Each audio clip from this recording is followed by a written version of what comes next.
Thank you for clicking on the video. Welcome back to the channel. This is another review for Kandi and the Gang, Season 1, Episode 8, Exes Who Lunch. Another filler. Another filler. I don't know. I don't really check the views. I'm not one of those kind of reviewers that goes and checks the views on the shows I review. It don't really even be mattering to me who watched, how many folks watched. That don't really matter. But I hope that their numbers went up, because initially they weren't doing so well.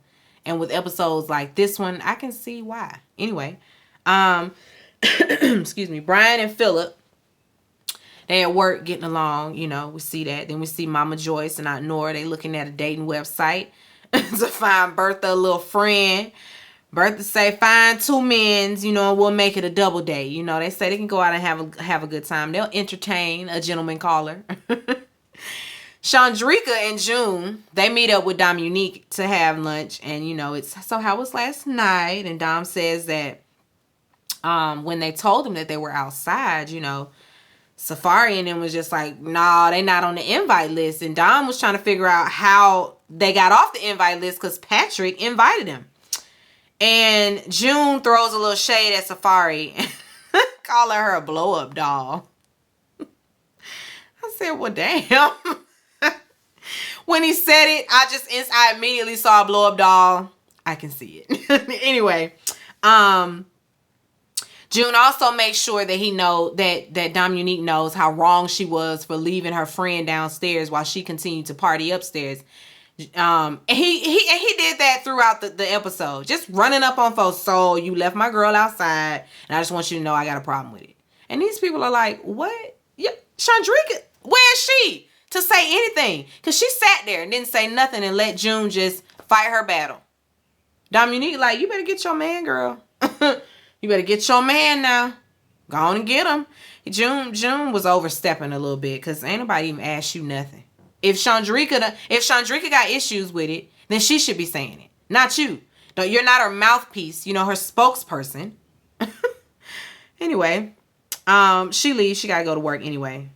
You ain't about to chastise me today. Todd, he talks to Patrick out in the parking lot. And you know, while they're talking, this new matted out Mercedes-Benz pulls up. It got a bow on it. And Patrick's like, oh, that's June. That's Chandrika, man. He get out the car, you know, dap everybody up. This is his first time meeting Todd. And, you know, they talk about the party, you know. And, of course, once again, so we was just left outside the party. And Patrick's like, my bad, bro. You know, those are my girls' rules. I said rules. Anyway, Todd feels like they should all be able to, you know, coexist and be around one another and it not be a thing. It looks as if June and Patrick have an understanding, but they got to get the women on board, you know, because Chandrika and Patrick have to work together. So she can't be rolling up with her stank eye and stank face every time she come up there. You know, like nobody wants that type of work environment. It's very hostile. And so they suggest, well, Todd suggests that they go on a triple date, you know, that they all interact and kick it with one another so that people can get a feel for, you know, one another, because, you know, since she's all about energy. The car he's in, he bought for Chandrika, so he calls her. He called her, and he all extra landed on thick. Hey, sweetie, what's up, sweetie bop? What's going on, sweetie bop? Hey, pretty face, how you doing? What's going on? What's good? Come on outside, daddy got something for you. Patrick just standing there looking cheap. So he of course, he done bought this girl a car. She's like, for me? Then everybody comes outside and nobody's at work anymore. Richardo come outside. I mean, nobody's there to host. Nobody's there to make a drink. I think Brian done left his tables in there. Everybody outside looking at the car, and Todd's like, I mean, we could at least did a rotation. Y'all all just came out here at once. Get back to work. Please get back to work. Chandrika going on to get back to work. And then June goes over there to talk to Torin, Richard, and Brian once again about how they left Chandrika standing outside, you know. I guess he says that's cold. That's cold. You know, he equates it to don't leave your girl just standing outside at the club. And it's like, it's not the same thing, June. She was with you. I could see it if Chandrika and Dominique rode together. They rode together. They were in the same car together. And they showed up together. And you just left her downstairs on the curb by herself. Y'all was separate. And decided after the pregame, okay, we all going over. Like, that's different. That's way different. So the fact that they're holding Dominique's feet to the fire like this, it's like, y'all are doing a lot. That girl was with her whole fiance. She was not in any danger. I didn't leave her destitute, just out here, a damsel in distress. She was with her man. They walked to their car and went on back to the house. She all right? So I guess I understand Dominique on that. It's messed up, that she didn't come back down to tell her friend, friend, they ain't really letting you in like that. And then Chandrika and June could have made their own decision whether or not they were gonna, ask them to leave with them, or they were just gonna keep on, rolling on. But to be this angry, yeah, nah. We're making a mountain out of a molehill. We are putting 20 on 10. We're doing a lot.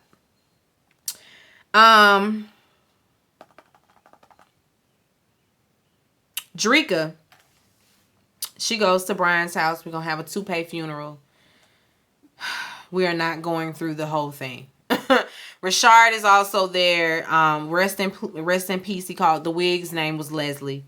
Anyway, Drika, she's leaving because she's headed to her triple date with Patrick and Safari and Kandi and Todd. They tell her about June confronting them. And how they don't appreciate it because it's like, we didn't even hear it from you before we had to hear his mouth. And she's like, well, he got my back because y'all did leave me. So she doubles down on it. You did leave me. It was messed up. Nobody came out to check on me. I feel away. And she ends up storming out, heading out to her date. Todd and Kandi, they get there early, at the spot early. Of course, they're talking about how they're going to get Drika and Patrick on the same page and how everybody has to work together. Everybody shows up and Kandi introduces Chandrika and Safari. Safari is very dry. Hey. And she just be sitting there.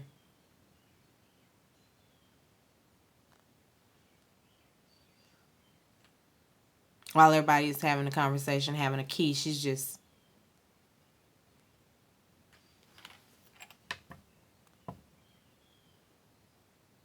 I'm like, girl... You need to liven up a little bit. Of course, they ask how did June and Chandrika meet? They met on Tinder. How did Safari and Patrick meet? She says that he was in first he said she slid in my DMs and she was like, don't try to play me. You was in my DMs for a whole 2 years before I ever entertained you. Like, I felt like you was a trick. And everybody's like, a trick? What you mean by that? Yeah, like a trick. Like somebody you just have sex with and they give you money. And Chandrika's like, that's a prostitute. You was a prostitute? She honest. I mean, we can give her that. She was being honest. Listen, I ain't think nothing of you at first. I mean, I love you now. Maybe she should have added that. I love you now. But initially, nah, you was just a trick. Just a little something to play with. Sometimes you got to show these niggas, because they be feeling like they the only ones with a little hoe phase, that the only ones that was out here dogging. Girls can do it too.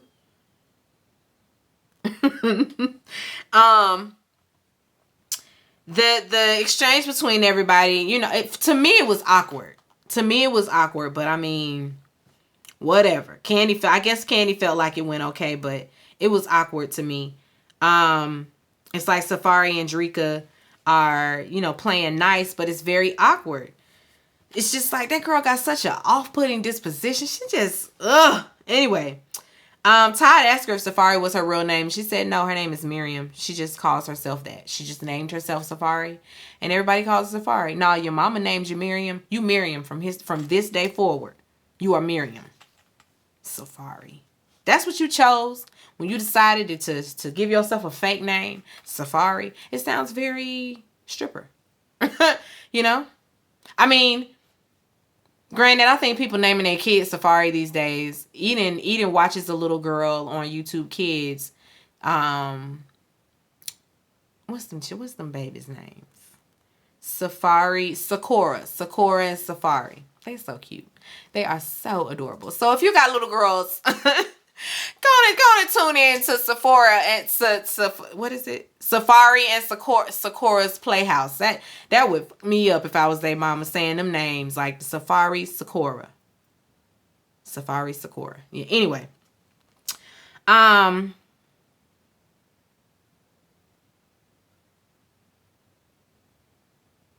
Brandon and Dontjuan, they are at the OLG. Don paying bills. Philip comes in, asking Brandon and Dom, so the last time we talked, we was talking about Brandon and this little fling he was having. So what we doing about that?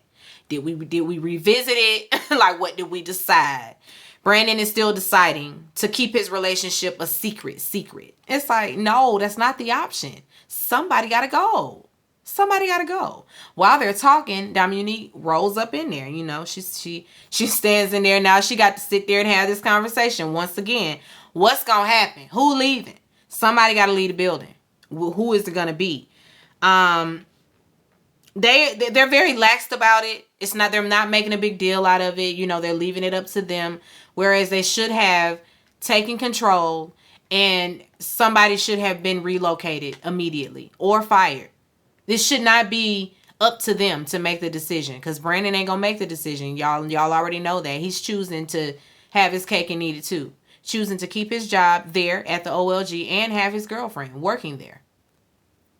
Y'all can say y'all gonna keep it quiet all y'all want. Y'all gonna, keep it professional and keep your distance at work all you want. You was supposed to be doing that in the first place, and y'all got caught kissing on the camera.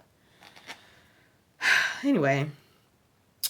Todd goes to the barbershop. He had just come from getting his prostate check. Oh yeah, I know. Listen. I'm sure it's very, very invasive. I'm sure that it's a lot. Because a pap smear is a lot. A pap smear is like, so you gonna buy me dinner after this? Because you was just all in my. Are you buying me dinner? Leave the money on the counter. That's what it feels like. Just full on prostitution. Anyway, Patrick also comes by the barbershop. He's thinking about asking Miriam to marry him. He asking Todd how he knew that Kandi was the one. He said that Kandi prayed with him, and she's very family oriented as well. So she loves her family. Then that was a thing for him. Mostly, she's a praying woman, and so he said that's my woman right there. Patrick says, I think I found the one. He gonna go on and propose to Safari. Todd and the other man and the barber, they get a laugh. When I say they laugh, they laugh their asses off, because I know you lying.